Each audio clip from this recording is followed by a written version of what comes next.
Good morning. I'm Ayya Vimala, and today is Sunday, April 25th. Beautiful and sunny here, but it's supposed to be a little bit cool. But it's beautiful. Definitely a good day to get outside. I was listening to news this morning, and we just continue to hear how horrible the pandemic is in India, and not having, there are not enough of the vaccines. Hopefully our country is going to be sending vaccines to India. It should help us all keep our hearts and minds open, but also realizing that the pandemic is not over. And if you have not gotten a vaccination, I think a thing you can do to help the rest of the world, not just yourself and the people you want to have contact with, but getting a vaccination is a very important thing to do. And when you think about what's going on in India and the pain and suffering that's going on there because they lack the vaccines and they lack the medical equipment, I just urge everyone to overcome their personal fears or their concerns about the vaccine, and really step up and get your vaccinations. That's my personal opinion, so I'll stop it at that. But when you listen to news from around the world, one of the things I realize is how fortunate we are to have access to it, and to be able to help protect others by taking the vaccine. So I have, in reading from the book The Way of the Bodhisattva by Shantideva, and there are many, I think there are several translations and a brand new one out that's illustrated. I've been reading from patience, and then realizing how just the quality of patience carries over to help us with so many of our defilements and those emotions, anger, and putting ourselves above others, and patience is covering and there to help us work with all of the difficult emotions that we're trying to catch before they become really embedded into us. So I wanted to read, I kept reading about patience, reading his verses, and now it's getting into compassion. And that's when we think of Shantideva at Blue Lotus, we think of my wish, which is about having a compassionate heart and really thinking of and taking care of all living beings. So I'd like to read a little bit more, and then we can sit for a bit and just be with that.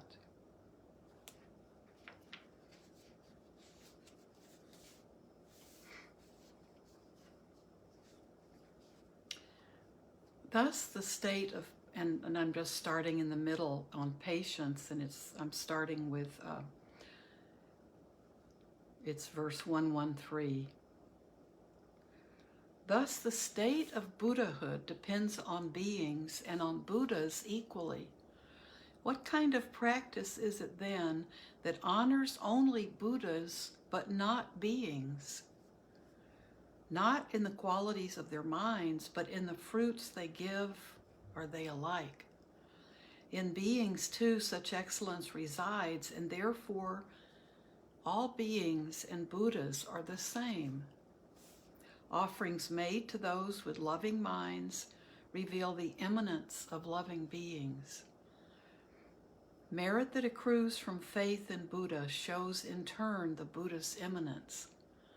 Although not one of them is equal to the Buddhas, who are oceans of perfection, because they have a share in bringing forth enlightenment, beings may be likened to the Buddhas. If of such a gathering of supreme excellence a tiny part appeared in certain beings, the three worlds made an offering to them would be a very little thing. Since there lies in beings a share in bringing forth the supreme and enlightened state, by virtue of this parity alone, it's right that I should reverence them. The Buddhas are my true, unfailing friends. Boundless are the benefits they bring to me. How else may I repay their goodness but by making living beings happy? By helping beings, we repay the ones who sacrifice their lives for us and plunge into the hell of unrelenting pain. Should beings therefore do great harm to me, I'll strive to bring them only benefit. For those who have become my lords at times took care not even of their bodies. Why should I, a fool, behave with such conceit? Why should I not become the slave of others? Buddhas are made happy by the joy of beings. They sorrow, they lament when beings suffer. By bringing joy to beings, then, I please the Buddhas also. By wounding them, I wound the Buddhas too. Just as there's no sensual delight to please the mind of one whose body burns in fire, there is no way to please the great compassionate ones while we ourselves are causes of another's pain. The damage I have done to beings saddens all the Buddhas in their great compassion. Therefore, all these evils I confess today and pray that they will bear with my offenses, that I might rejoice the Buddha's hearts. Henceforth, I will be master of myself, the servant of the world. I shall not seek revenge, though crowds may trample on my head or kill me. Let the guardians of the world rejoice. The great compassionate lords consider as themselves all beings. There's no doubt of this. Those whom I perceive as beings are Buddhas in themselves. How can I not treat them with respect? This very thing is pleasing to the Buddha's hearts and perfectly secures the welfare of myself. This will drive away the sorrows of the world, and therefore it will be my constant work. Imagine that the steward of a king does injury to multitudes of people. Those with clear, far-seeing eyes do not respond with violence, even if they can. For stewards, after all, are not alone. They are supported by the kingly power. Therefore, I will not despise the feeble beings tormenting me. Their allies are the guardians of hell, and also the compassionate Buddhas. Therefore, living beings I will gratify as subjects might placate a wrathful king. And yet the pains of hell to be endured through making living beings suffer, could these ever be unleashed on me by all the ire of such a king? And even if that king were pleased, enlightenment he could not give to me, for this will only be achieved by bringing happiness to beings. No need to mention future Buddhahood, achieved through bringing happiness to beings. How can I not see that glory, fame, and pleasure, even in this life, will likewise come? For patience in samsara brings such things as beauty, health, and good renown. Its fruit is great longevity, the vast contentment of a universal king. And that's the ending of the section on patience. So, see a Buddha in all living things. That should help the world. That alone, just that attitude.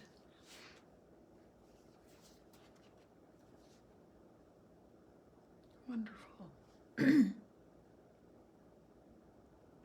Well, I just keep finding little verses that I want to read. So I think that's wonderful. So why don't we sit? You can just sit to find that tranquil, calm space, creating that openness for us, which allows that bodhicitta to flourish. Or you can sit and have images from what I read maybe will appear to you, and you can just be with them.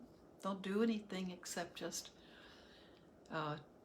don't start thinking about them or trying to make them into a picture or anything, but just try to be with the thoughts without without getting into a kind of analytical process. So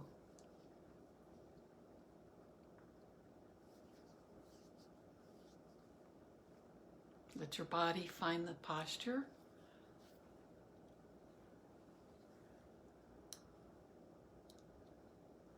That allows you to feel uplifted and awake.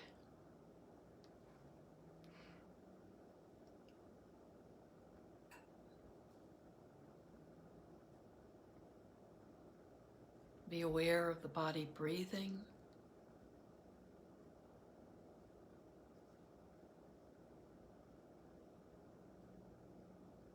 You can close your eyes, or if your training has been to leave them open, that's perfectly okay.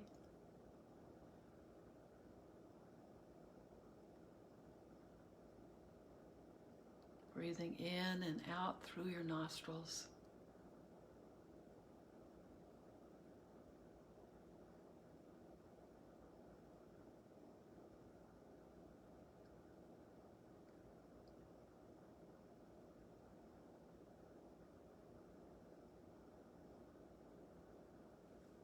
Be aware of the entire body.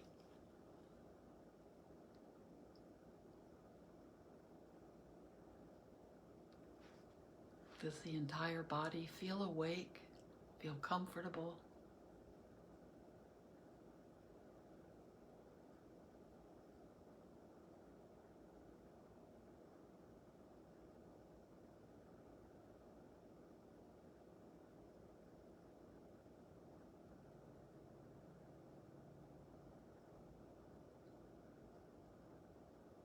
We can begin focusing on the breath of the body, letting that breath be our anchor.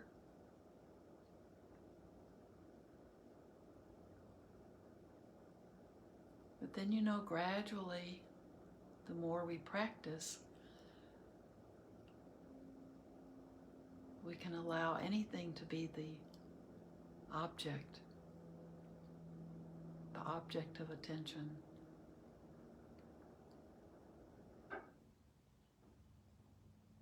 But first, we want to have that solid grounding in being able to have that calm, tranquil mind. We're creating that space.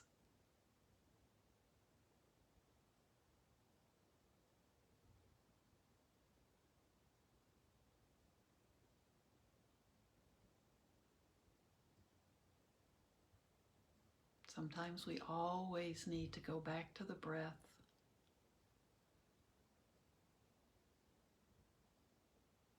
To reconnect.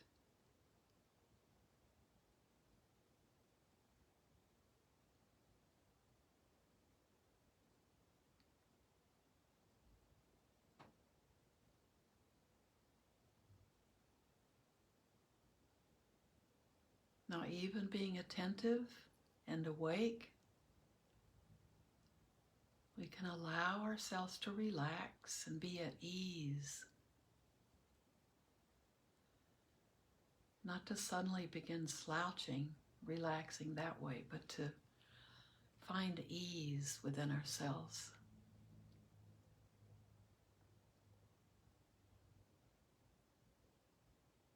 Being able to let things go.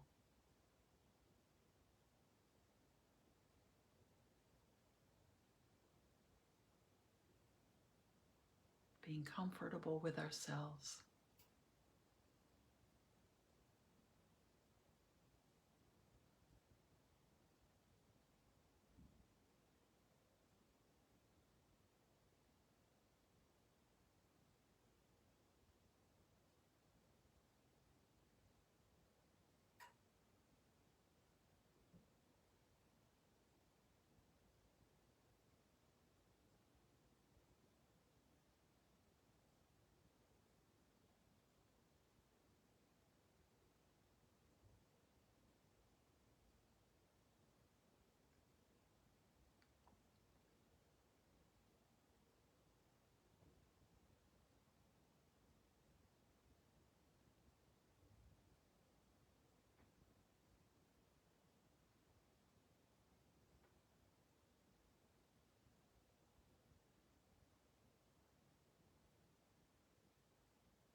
Just be at peace with whatever is.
Keep coming back to your breath, finding that calm space.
Now I'd like to add this to the end.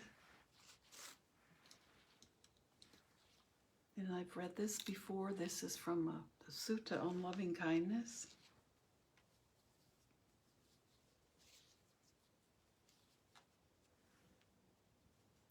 These are the instructions on how to send metta. Think, happy, at rest. May all beings be happy at heart. Whatever beings there may be, weak or strong, without exception, long, large, middling, short, subtle, gross, seen and unseen, living near and far away, born or seeking birth. May all beings be happy at heart. Let no one deceive another or despise anyone anywhere, or through anger or resistance, perception, wish for another to suffer. So thank you.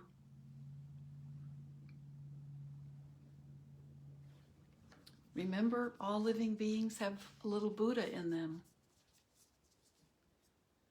So they're teachers, and we need to be as harmless as we can as we walk on this earth. So remember that we take our meditation and we leave the cushion and we're out in the world. So we don't keep everything stored away on the cushion. And we need to move out into the world with that calm mind, no matter how difficult the tasks are that are ahead of us, or how compassionate we can be with the rest of the world. We have to do it with that calmness and that stable mind within ourselves, so we don't contribute to the problem, so we become part of the solution. So we're not being selfish by practicing. We're taking care of ourselves, and that's so we're able to take care of others. Okay, thank you for being part of my practice. Have a beautiful Sunday. I'll see you Tuesday. Bye.